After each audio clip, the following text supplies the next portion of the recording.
Fala pessoal, tranquilo?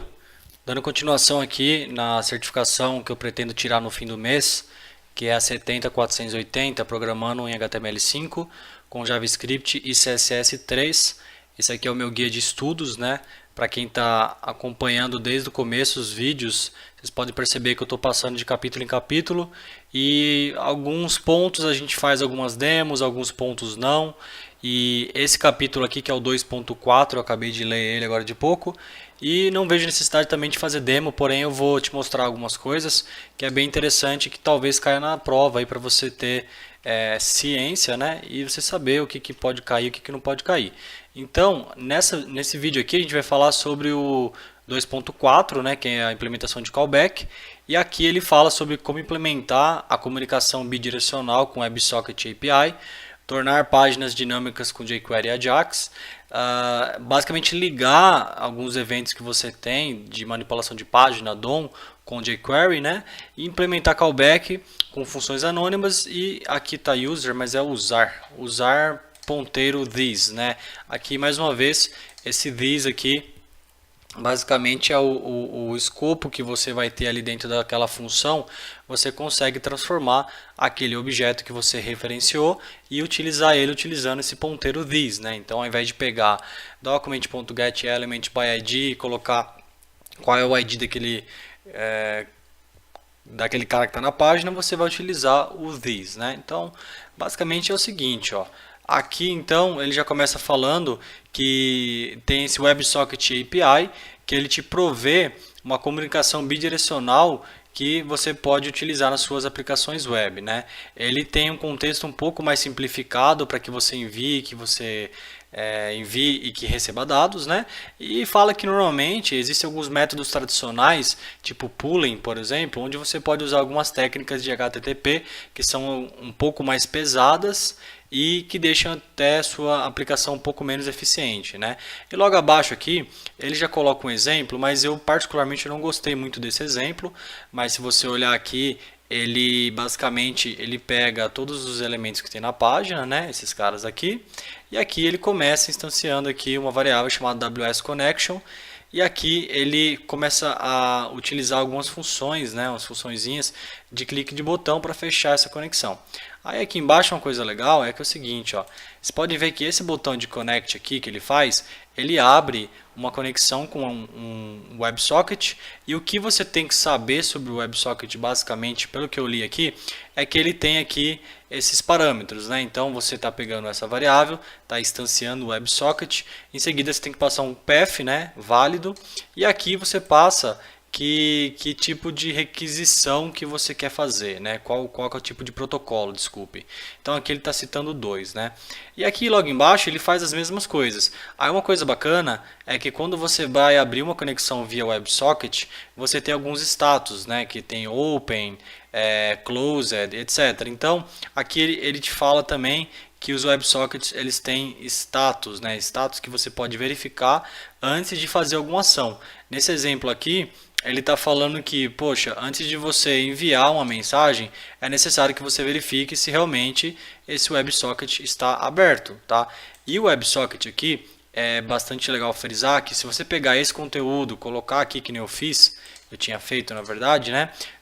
Você não consegue fazer um teste porque você tem que ter um endpoint. Esse endpoint, na verdade, você tem que ter um servidor ou alguma estruturinha pronta já para receber essa informação.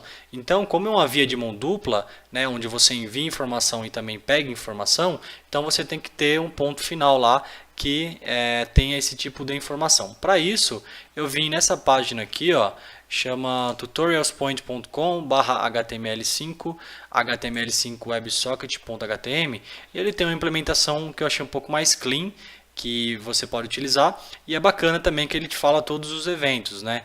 Então, basicamente, você tem como abrir conexões, você tem como receber mensagens, tem como tratar os erros, né? Se tiver algum erro, você consegue pegar essa informação, tem como você fechar. Aí você fala assim, mas para que situação que eu usaria isso, né? Imagine um aplicativo de chat, né, que você tem ali 4, 5 pessoas que estão conectadas. Então você abriria uma conexão via socket e aí todo mundo vai estar plugado naquele mesmo endpoint. E aí você consegue trocar mensagens com essas outras pessoas em tempo real, sendo que estando, na verdade, conectado com aquele socket. Se você fecha a conexão, você já não consegue falar mais nada. Então, aqueles chats antigos, Terra, Wall, por exemplo, é um bom exemplo, né? É um socket, é um endpoint ali que você se conecta e aí você fica mandando mensagem e recebendo mensagem. E aqui ele explica, né, também alguns métodos que você pode usar, que é para você poder transmitir dados, então você tem que dar um send, um close, e aqui a implementação concreta, né? Veja que não tenho certeza também, eu não pesquisei, mas na verdade eu vou dar uma olhada nisso, que ele fala que você tem que analisar também se o WebSocket ele é compatível com o seu browser, ele é suportado pelo seu browser. Eu acredito que hoje, já em 2018, aí, a gente tenha basicamente quase todos os browsers já implementando esse WebSocket, mas de qualquer forma você consegue analisar com esse trecho de código aqui, ó, se o WebSocket é suportado ou não. Aí olha só, logo abaixo ele faz aqui, ele cria uma variável que ele chama de WS e instancia um WebSocket passando um endpoint, tá? Veja que aqui, ó, tem um WS dois pontos, né? É um protocolo também que você vai ter que utilizar e vai passar aqui qual que é o localhost, qual que é o IP, tudo mais, porta, blá blá blá, né? E aqui embaixo, olha só que bacana, aqui ele está tentando mandar uma mensagem, né? Aqui ele não checou, na verdade, se estava aberta a conexão ou não, ele já mandou direto, então já está basicamente assumindo que isso é verdadeiro. E aqui está recebendo essa informação, aqui está fechando, e aqui existem alguns outros eventos também, né? Que é o onBeforeUnload, então ele está chamando, antes de fechar a página, antes de fazer o unload da página aqui, ele está fazendo um socket.close, né? Então é basicamente isso, é bem simples, e o que eu achei legal desse cara aqui, até por esse motivo que eu estou mostrando, é que ele tem aqui como você baixar aqui um cara em Python, e aí você consegue criar um servidorzinho aí, pode ser com Node.js também e tudo mais, mas aqui basicamente é um servidorzinho que ele faz com Python como endpoint, e aí você consegue fazer essa tratativa um pouco melhor. Então, de socket, basicamente, eu acredito que seja você analisar quais são esses eventos que você tem, os métodos, tudo mais. Eu acho que isso já seria suficiente, né? Eu fiz uma demozinha aqui, bem rápida, bem funcional, né? E aqui também acho que você tem que se atentar a quais são os parâmetros, como que funciona e tudo mais, mas também não é nada demais não, né? Aqui são aqueles status lá que eu falei, né? Open, Connecting, Closing e Closed, então você consegue, antes de fazer alguma ação, verificar se já está aberta a conexão, se está conectando, se está fechado, se está fechando e por aí vai. Aí aqui logo abaixo ele fala sobre como você deixar suas páginas mais dinâmicas utilizando jQuery e Ajax, né? Estamos em 2018, até onde eu sei ainda existe bastante aplicações que utilizam jQuery, que utilizam Ajax, né? Mas se você não conhece o jQuery, ele é uma library que você consegue utilizar dentro dos seus projetos web para você manipular DOM de uma forma um pouco mais fácil, né? E o Ajax é uma forma assíncrona de mandar informação e receber informação. O que isso significa? Então, você imagina que é o seguinte, ó, essa página aqui ela é estática, né? Então, se eu quiser pegar alguma informação do servidor e trazer para essa página e colocar essa informação aqui, normalmente você faz através de uma postagem para o servidor. Então, você dá um post. O que acontece quando você dá um post? Você é como se fosse dar um F5 aqui, no sentido de dar um reload na página. Então, ó, ele iria lá para o servidor, deixaria, você viu que dá um branco na tela aí, né? Ou seja, foi para o servidor e voltou. E aí aquela informação que você pegou do servidor, de um banco de dados ou de alguma outra origem, ela estaria disponível aqui, só que a usabilidade que você vai prover para o seu usuário, ele é um pouco assim, não é muito bacana, porque hoje nos padrões web é muito interessante que você consiga colocar aquela informação ali através de uma forma assíncrona, né? Ou seja, por detrás dos panos ele vai até o servidor, pega aquela informação e joga essa informação sem a página piscar, vamos falar assim. Então isso aí é muito interessante. E aqui ele começa a falar, né, sobre o jQuery, o que é o jQuery, que eu já resumi basicamente em algumas poucas palavras. E aqui ele mostra um exemplo simples, eu vou até mostrar no Visual Studio Code, é bem simples, né? Que aqui eu estou pegando o jQuery lá do CDN deles, eu coloquei na minha página, e aqui ele consegue te mostrar que, olha só, o jQuery ele tem os marcadores que ele basicamente ele indica que isso é um método, é uma função do jQuery, né, que é o $. E aqui ele fala assim, ó, então, utilizando o jQuery, eu quero que você procure por esse elemento, tá? Quando tem esse jogo da velha aqui, basicamente ele pega pelo ID, tá? Então ele vai pegar Search Results, que provavelmente na minha página, ó, ele é uma div, tá vendo? Então div ID.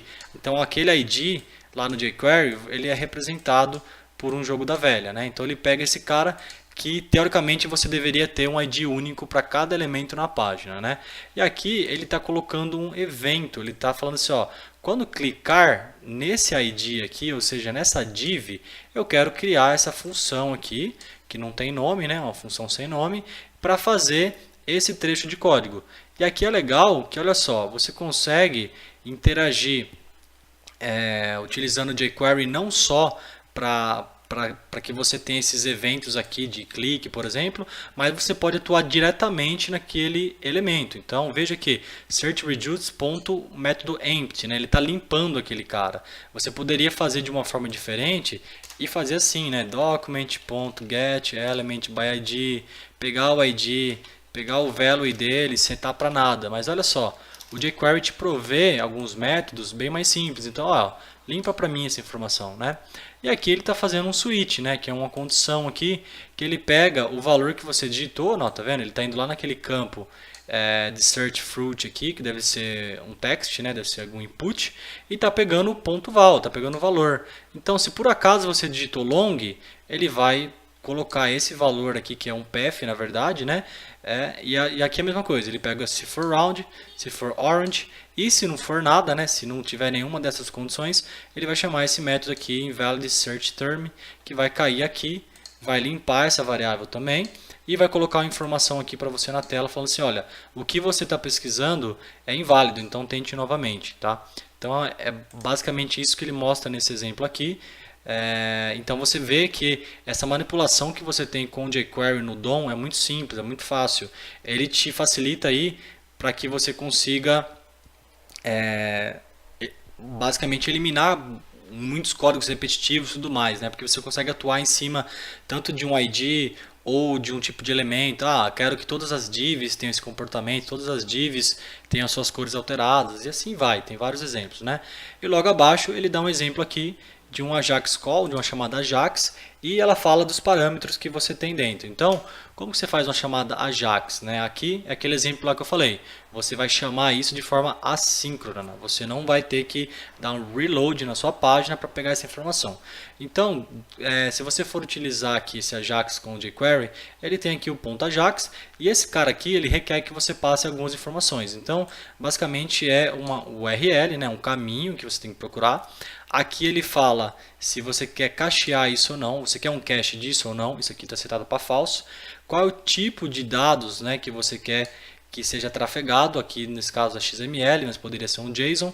E aqui também ele fala assim, beleza, se tudo isso acima der certo, o que eu faço? Então aqui ele está usando jQuery de novo, né, criou uma função aqui e está falando, olha, eu quero que você procure pela fruta, né, e faça um it aqui. Então ele está fazendo uma interação e provavelmente ele está fazendo algum append, ele está colocando algumas informações aqui dentro daquele elemento e está pulando uma linha. Então olha só, é fácil você interagir, né, é muito simples. E aqui embaixo ele dá um exemplo um pouco melhor, porque nem tudo em TI funciona como a gente quer, então você tem aqui uma tratativa para sucesso e tem uma tratativa para erro. Então vamos lá, vai naquele caminho, não faça cache, vou trafegar XML, se tudo der certo, faça o que está dentro dessa função. Se alguma coisa der errado, eu quero que você me mostre aqui, que você dê um append nesse search results com o erro que aconteceu, né? Então, basicamente, é bem simples, né? Basicamente, você poderia pegar aí, se você não conhece, né? Você pega o jQuery aqui, por exemplo, jQuery, procura por CDN, tá? Para você não ter que baixar aí o jQuery. E aí você coloca o jQuery na sua página. Deixa eu ver aqui, vamos pegar o Minified, ó. Você pode pegar aqui esse trecho de código aqui, que foi o que eu fiz. Você pega esse cara, você põe na sua página aqui e basicamente você está usando o jQuery, você já tem a possibilidade de utilizar esse código aqui que está naquele exemplo lá, tá?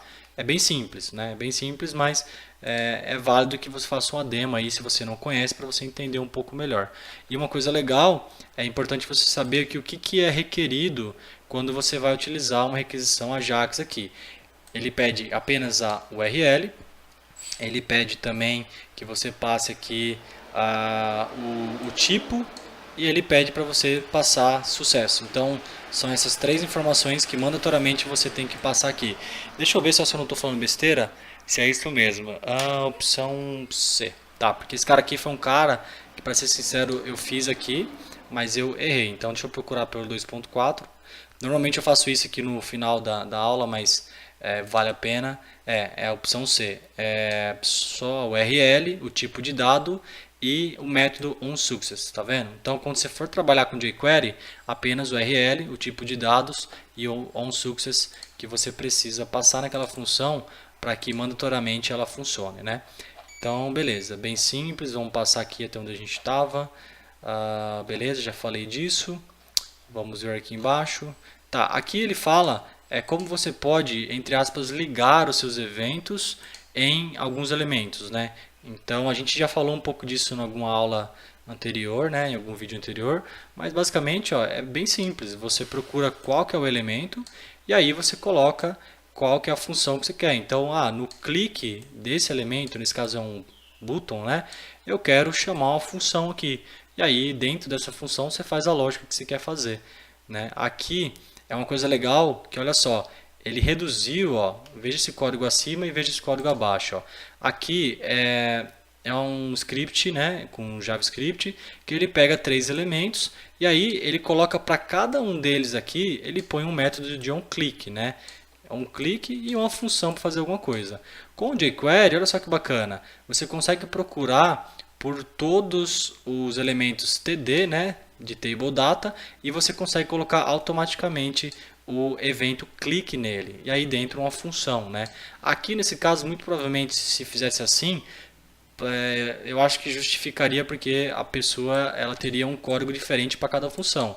Mas se for o mesmo código para todos, olha só, dessa forma aqui é um pouco mais elegante, porque você tem em apenas uma linha, você fala para ele procurar por todos os seus table datas que você tem, né? E aí você coloca o clique e faz o código que você quiser. E aqui também ele dá um outro exemplo, ó. Beleza, mas e se eu tiver duas tables, como que eu vou saber qual delas, né? Olha só que interessante, você consegue passar qual que é o ID da table e os elementos que você quer atribuir o clique, né? Na verdade o table data. Então, dentro dessa table aqui, eu quero que para cada table data aqui, quero colocar uma função click que dê um alert, né? Então aqui nesse código ele vai mostrar o texto que está dentro desses table data aqui, né? Mas de uma forma mais elegante, você consegue reduzir código e também para fazer essas manutenções é mais simples. Logo abaixo ele explica mais uma vez aqui sobre implementação de callback de funções anônimas. A gente já falou sobre isso já, mas aqui basicamente ele te explica como que você faz isso usando jQuery, tá? Não tem muita diferença do que nós vimos, mas uma coisa diferente é que é o seguinte, você consegue passar funções dentro das chamadas Ajax. Isso é uma coisa que não tinha mostrado antes. Né? Então, você criar uma função em JavaScript para quando dá erro, você consegue chamar essa função. Né? Acho que aqui embaixo tem um exemplo um pouco melhor. Tá vendo? Ó, essa função aqui é uma função externa. Né? Ela está esperando aqui dois valores e você está chamando essa função de dentro do seu jQuery aqui, basicamente. Né? É uma forma de fazer também. E aqui o último, acredito, é o pointer, né? Que é usando o this, que novamente o this aqui ele vai cair dentro do contexto do que você está trabalhando. Então olha aqui você tem uma função que dentro dela você está pegando e você está colocando o método click numa floor div, né? Uma div que chama floor aqui. E olha só que legal, esse this aqui ele representa esse elemento. Então, quando você usar o this aqui, você está falando que esse elemento, né? Lembra de this, este, né? Este elemento .css, então você está mudando aqui a cor de background color dele para vermelho. Então, é o escopo do this atuando em cima de um elemento utilizando aqui jQuery, tá? É bem simples. Lembra sempre do this como esse. Aqui ele dá um exemplo também deixa eu ver, aqui ele está fazendo interação, tá vendo? Aqui ele está fazendo um pouco diferente, ele está passando para cada div que encontrar na página para colocar aqui o CSS. Veja que tem o this novamente, né? Então o this está representando quem? A div, né? Que é aquele elemento que está vindo de fora. O escopo interno dele vai ser o this, que é a div. Está mudando o background color para red, né? E aí acabo por aqui. Então basicamente assim, das perguntas eu vou falar a verdade aqui, ó, eu das 4 errei 2, mas porque eu li rápido, tá? Isso é um problema também. Eu li rápido esse capítulo, porque eu já tinha esse conhecimento já. A questão 1 eu acertei, que é a C, essa eu acertei. E porque aqui olha só a diferença, aqui ele mostra HTTP, TCP e FTP. Então repare que tem que ser WSS, tá? Beleza. A 2 eu errei. Por que eu errei? Porque eu coloquei a questão B aqui, ó, on receive. Eu fui no vácuo, tá? Eu nem li direito, já fui no vácuo. Mas na verdade, para receber informação de um WebSocket é on message. Então, com o on message é quando você recebe informação. A 3 eu também errei porque eu não li direito a pergunta, tá? Aqui ele está falando assim, da lista abaixo, quais são as propriedades que realmente precisam ser utilizadas para fazer uma chamada AJAX. Esse cara aqui também, ó, é a opção C, eu já tinha mostrado. Eu coloquei a opção B. Só que o cache não é necessário. E aqui não é success, é on success. Tá vendo? Então, isso aqui é uma coisa muito importante para a certificação, né? E a 4 eu acertei, que é a opção A, que ele está te perguntando assim, ó, por que colocar os eventos usando jQuery é mais fácil? Então, aqui eu já matei logo de cara, que é falar assim, ó, porque ele te permite que você coloque os eventos, né, nesses elementos de uma vez via selector. Ou seja, se você tem diversas divs, você poderia ter 10 linhas diferentes para colocar os eventos em 10 divs, né? Por exemplo, document.getElementById, blá blá blá, põe a informação. Isso 10 vezes. Com o jQuery não, assim, a forma que você mexe no DOM, nos seletores, é muito mais fácil. E você consegue atuar na página inteira e não só em elementos únicos, né? Então essa aqui é bem simples também. Galera, fico por aqui. Eu achei que também esse módulo, acho que apesar de eu ter feito 2 erros aqui, mas foram erros também de ler e de acreditar que o meu conhecimento já é suficiente, tá vendo? Isso é uma coisa muito legal. Nunca acredite no seu conhecimento, leia com bastante atenção e lógico, né, você tem conhecimento, mas leia bastante. Então aqui eu já bati o olho, já quis dar uma de super sênior, né, e me ferrei. Se fosse lá na prova, já tinha me ferrado, tá? Então, maravilha, eu vou acabar o vídeo aqui, espero que vocês tenham gostado. Mais uma vez eu peço esse feedback de vocês, se tiver alguma coisa que eu possa melhorar. Peço para que vocês me sigam aqui, né? Curte meu canal aí, curtam os meus vídeos e eu pretendo deixar um conteúdo bacana aí, tá bom? Grande abraço a todos.